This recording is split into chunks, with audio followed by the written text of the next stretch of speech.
Ang Ginoo manaa kaninyo. Manaa usab kanimo.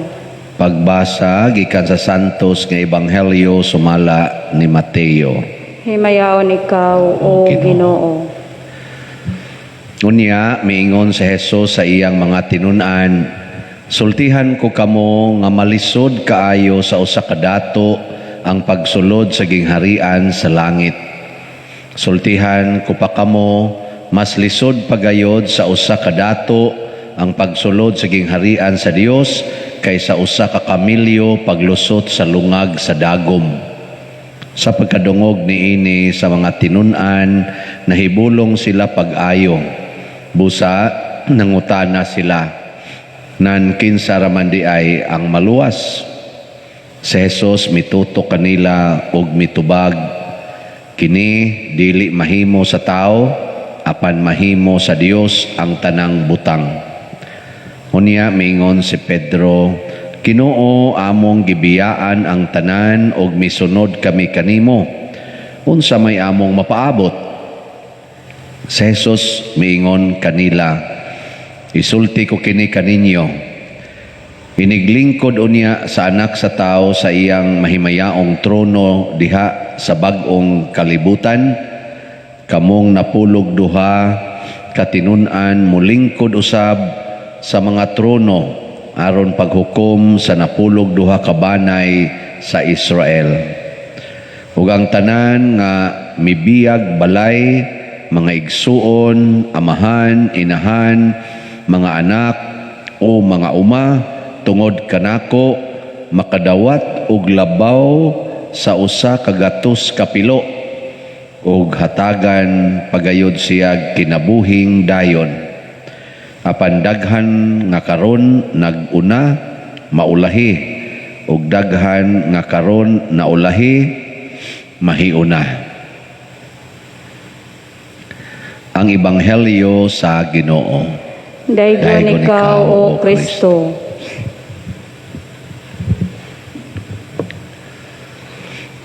Kumon kayo kining maong Ebanghelyo sa atong kinabuhi nga pagsigig simba nga ningon lisod kaayo sa usa ka dato ang pagsulod sa pultahan sa langit. Mas sayon pas kamilyo paglusot sa lungag sa dagom. Ang dagom perti manang gamaya. Mas sayon pa sa kamilyo paglusot ana kaysa dato pagsud sa gingharian sa langit. Pero bisag gisulti na ni Kristo, bisag kapila na ni nato nabati, bisag daghan na kay mga tao nga mipakita og example na kinahanglan yung sundo ni ug unsa kanindot ang mahitabo kung sundo ni nato, wa gid ta makumbinser kasagaran. Mga ambisyon lang yapon tang madato, maglikay kita anang kakabos nga gisigihan na maginunta nagbalik-balik, bulahan kamong mga kabos. Sumpay man ni sa Ebanghelyo kagahapon mga igsuon, kadtong dato nga batan-on nga giingnang Hesus ibaligya ang tanan o gihatag ang halin ngadto sa mga kabos, nilakaw nga masulubon. Nya karon gisumpayan ni Hesus iyang gi-explain bastang lisura gid ay no sa pagsud sa langit kay kadtong batan-on nga dato gasigi gud to siya tuman sa 10 commandments. Niingon gud si Kristo, ayaw pagpatay, ayaw pangawat, ayaw unsa to pakighilawas, tahura imong mamagpapa, higugma imong isig katawo sama sa imong kaugalingon. Niingon gud to siya, Ginoo, ako na gid ning gituman ang tanan unsa pa may kuwang. Niya ingon ni Jesus, usa na lay kuwang para mahingpit ka. Uli sa inyo ibaligya ang tanan ug ihatag ang halin ngadto sa mga kabos niya makabaton dayon kag bahandi dito sa langit. Nga balik din ug sunod kanako. Milakaw ang batan-on nga masulubon. Muna si Jesus karon may continue siya pagingon pagkalisura gyud sa usa ka dato. Na karon kita ron nagasigig simba unsa may naas atong kasing-kasing ron nga madato o mapobre. Mapobre. Bakakon mo. Ang naa sa tong kasing-kasing karon o Jesus, kung mahimo lang yun, marang-arang akong kahimtang.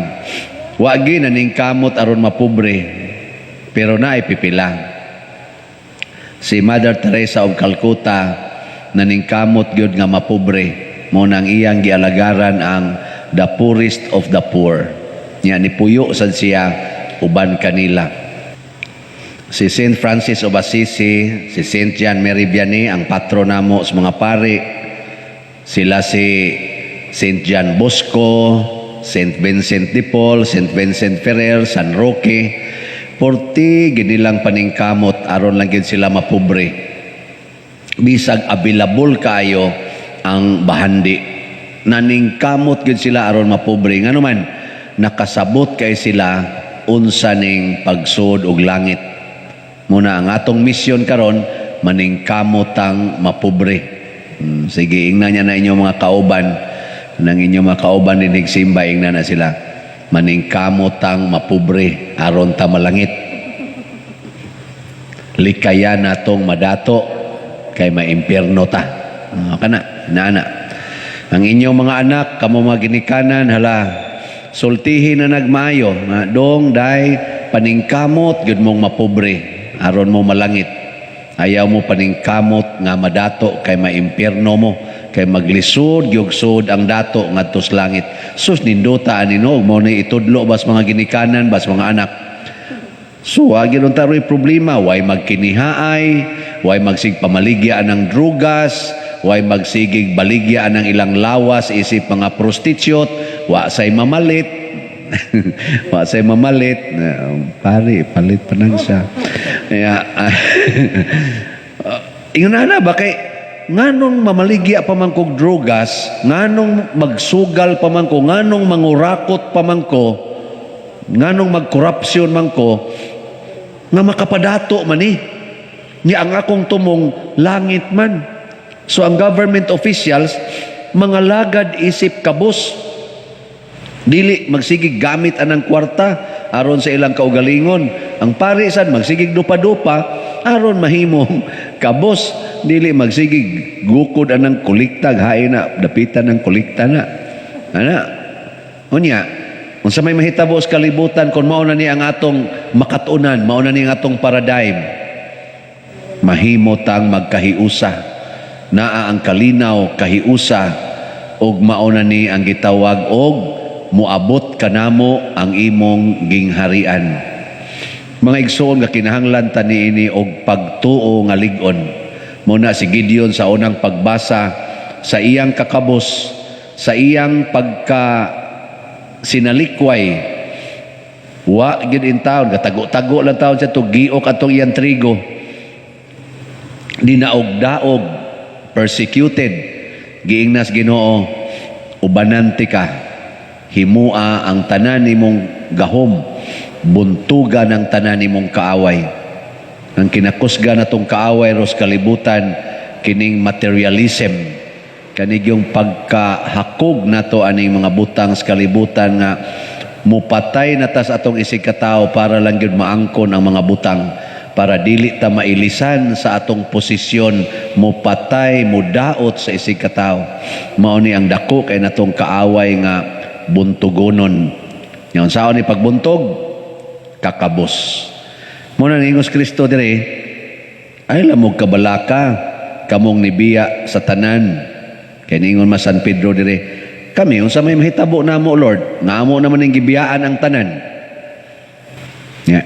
Ingon dayon si Jesus, kamo nga mibiya sa inyong mga panimalay, sa inyong mga uma, sa inyong mga ginikanan, asawa, anak.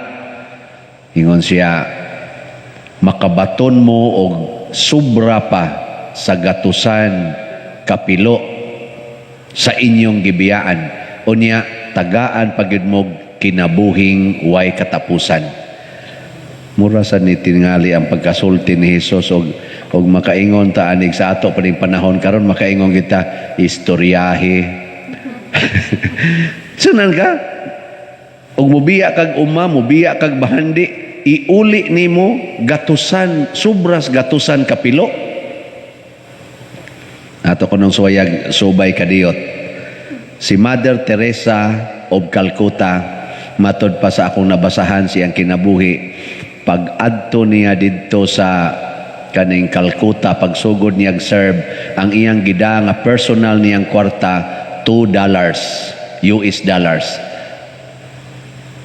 Maura gito iyang gigamit aron pag-alagad ato mga naghigda diasdan. Karong panahon na, unsa na may nahitabo atong $2 ni Mother Teresa. Matod pa sa estimate sa nagsuwat, mo average kuno si Mother Teresa og mupakaon og 6 tons ang gibug-aton sa pagkaon ngadto sa mga taong nagkinahanglan kada adlaw. 6 tons of food. Ikwentahan ko na rin yung pila na amount, ana. Kanang value meal sa Jollibee, kanang kanon niya na ay gamay na manok, ana. Pila kay gibugaton, ana. Kaabot na siya 1 kilo? Wa. Pila na kagramos. Nya i-multiply na nga mahimong 6 tons. Tagpilam ng value meal sa kuan.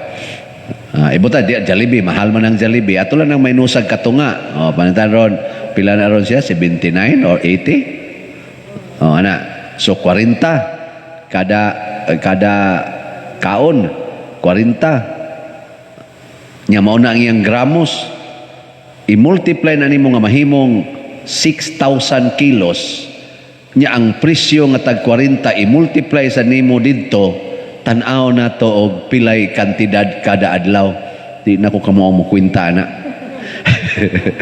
So, siguro mag-average si Mother Teresa og mga nating is mga 300 to 500,000 pesos kada adlaw.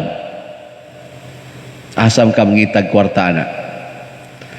Wa sila mag-solicit, wa sila magsigi og kada ganing sana negosyo, wa guys sila ako magdupa-dupam kay kun na stipend sila, sige lang yung alagad, sige lang alagad.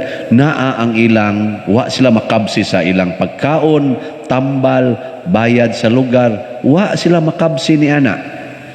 Nya plus pagyod midaghan pagyog maayo ang bukasyon sa ilang kaning kaning community. Kini usa ni siya ka gamay lang kayong pruiba giunsas Ginoo.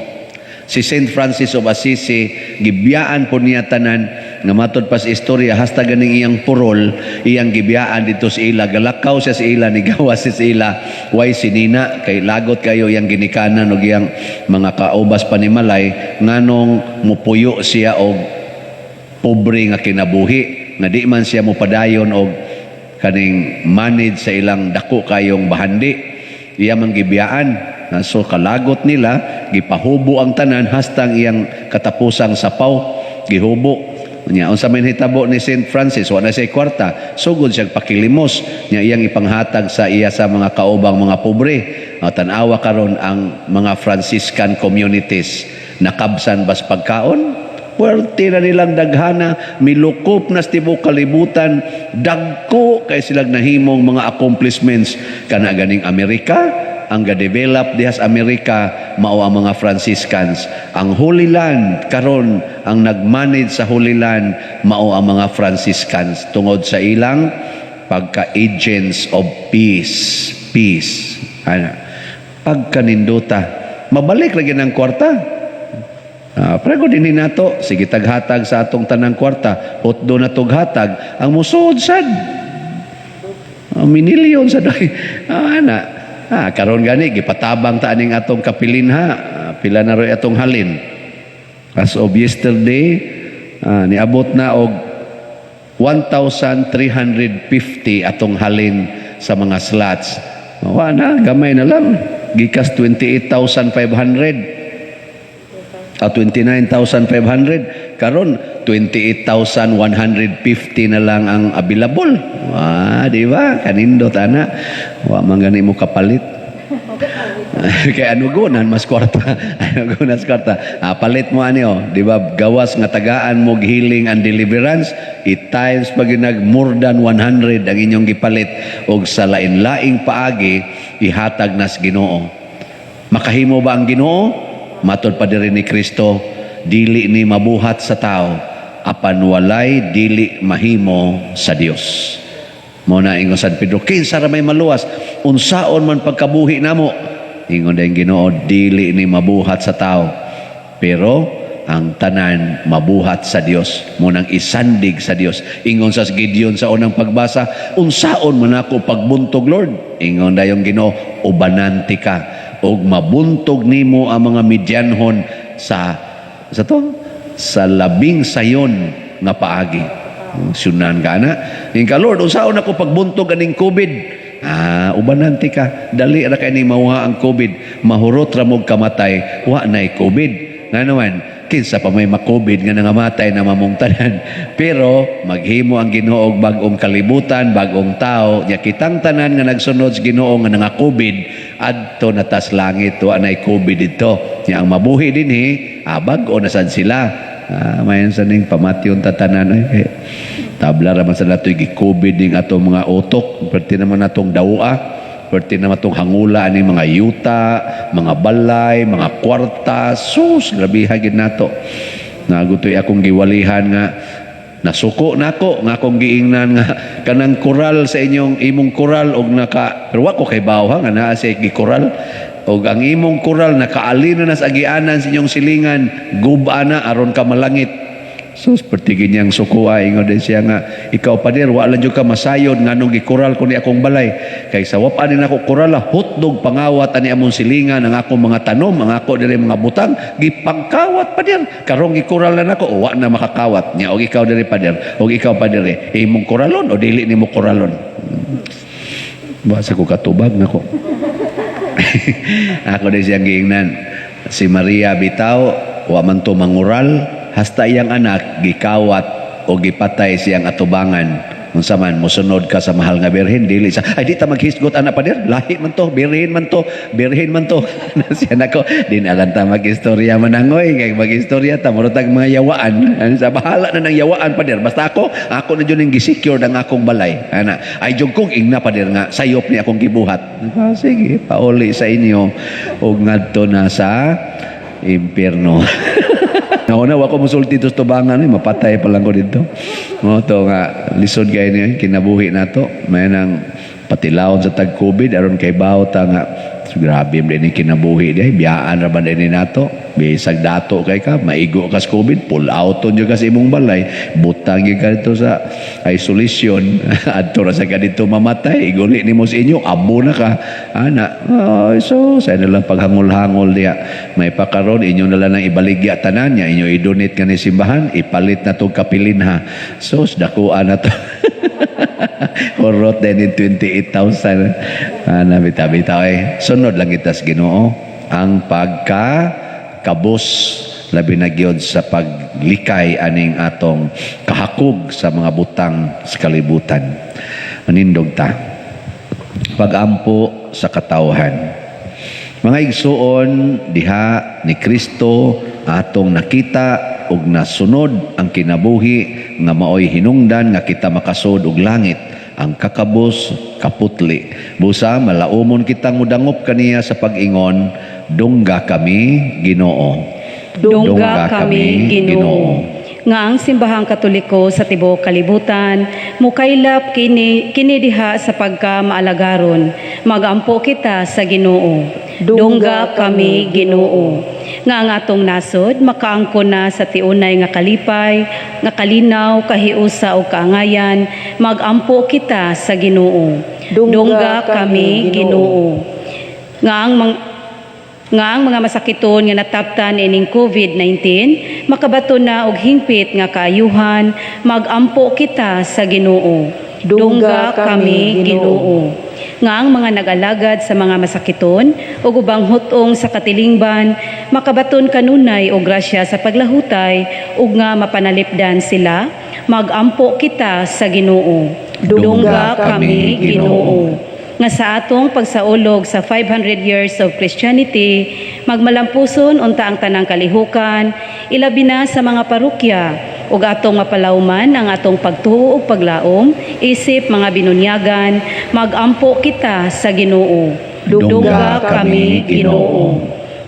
Nga ang sulugoon sa Dios, Teofilo Kamumot, Obispo, mabayaw na sa kadungganan sa altar, magampo kita sa Ginoo. Dungga kami, Ginoo. Alang sa mga proyekto dinhi sa atong simbahan nga pinaagi sa pangamaog paggiya ni San Vicente Ferrer, magmalampuson ug mahuman unta sumala sa atong mga giplano ug gipangandoy, magampo kita sa Ginoo. Dungga kami, Ginoo. Alang sa tanang mga benefactors ug donors sa atong simbahan nga mihatag og pinansyal ug lain-laing hinabang ug alang sa mga nagtrabaho dinhi sa atong mga proyekto nga hatagan unta sila sa Ginoo ug daghan pang mga grasya sa ilang kinabuhi, malikay sila sa mga kadautan ug mulampos unta ang tanan nilang mga paningkamot, magampo kita sa Ginoo. Dungga kami, Ginoo. Nga ang tanang nangamatay, makaangko na sa kapahulayang dayon, magampo kita sa Ginoo. Dungga kami, Ginoo. Maluluyon, amahan, dawata ang amo mga pagampo, nga gituboy namo dihas gugmag pagtuo pinaagi ni Kristo nga among Ginoo. Amen.